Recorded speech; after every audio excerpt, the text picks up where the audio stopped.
హరే కృష్ణ. మార్గశిర మాసం 26వ రోజండి. కృష్ణపక్షం ధనుస్సంకర్షణం. మార్గశిర మాసం హిందూ ధర్మశాస్త్రాల్లో ఎంతో పవిత్రమైన మాసంగా పరిగణించబడుతుంది కదా. ఈ మాసంలో వచ్చే కృష్ణపక్షం 26వ రోజు ఒక ఆధ్యాత్మికంగా సమృద్ధమైన సమయం అండి. ఇది ధనస్సు సంక్రమణ కాలంలోకి ప్రవేశించే సందర్భం కూడా కావడం చాలా విశేషం. సూర్యుడు ధనస్సు రాశిలోకి ప్రవేశించే ఈ సంధికాలం భగవద్గీతలో శ్రీకృష్ణ పరమాత్మ వివరించిన మాసానాం మార్గశీర్షోహం అనే ఉక్తిని మనకి గుర్తు చేస్తుందండి.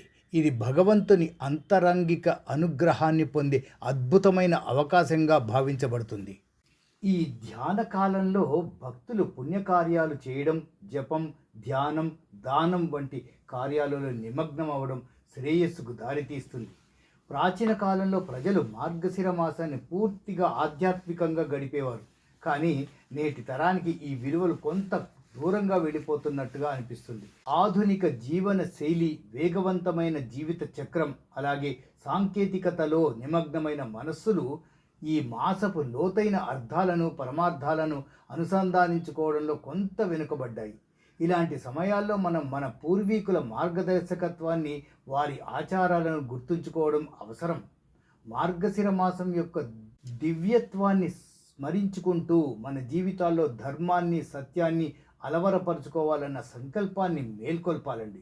ఈ సందర్భంగా భగవద్గీతలోని 8వ అధ్యాయం 7వ శ్లోకం ఏం చెప్తుందో చూద్దామా.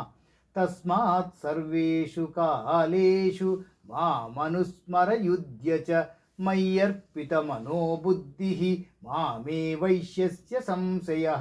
అంటే ప్రతి సమయంలోనూ నన్ను స్మరించు, నీ మనస్సును, బుద్ధిని నాకు అంకితంగా చేసి నీ కర్తవ్యం చెయ్యి, అప్పుడు నీవు నిశ్చయంగా నాలోనే విలీనమవుతావు అని అంటున్నాడండి. ఈ శ్లోకం నేటి తరానికి ఒక గొప్ప బోధగా ఉంది కదా. మనం ఏ పనిలో నిమగ్నమై ఉన్నా మన ఆంతరంగిక ధ్యానాన్ని, విలువల పట్ల నిబద్ధతను కోల్పోకుండా జీవించడమే నిజమైన ఆధ్యాత్మికత. మార్గశిర మాసం, ధనస్సు సంక్రమణం వంటి పవిత్ర సమయాల్లో ఈ జ్ఞానాన్ని ఆచరణలో పెట్టడం మన చేతిలోనే ఉంది కదా. ఇలాంటి విలువైన సమాచారాన్ని ఎంతో ఈ ఛానల్ ద్వారా, మా ఛానల్ ద్వారా తెలియజేసే ప్రయత్నం చేస్తూనే ఉన్నామండి నిరంతరంగా.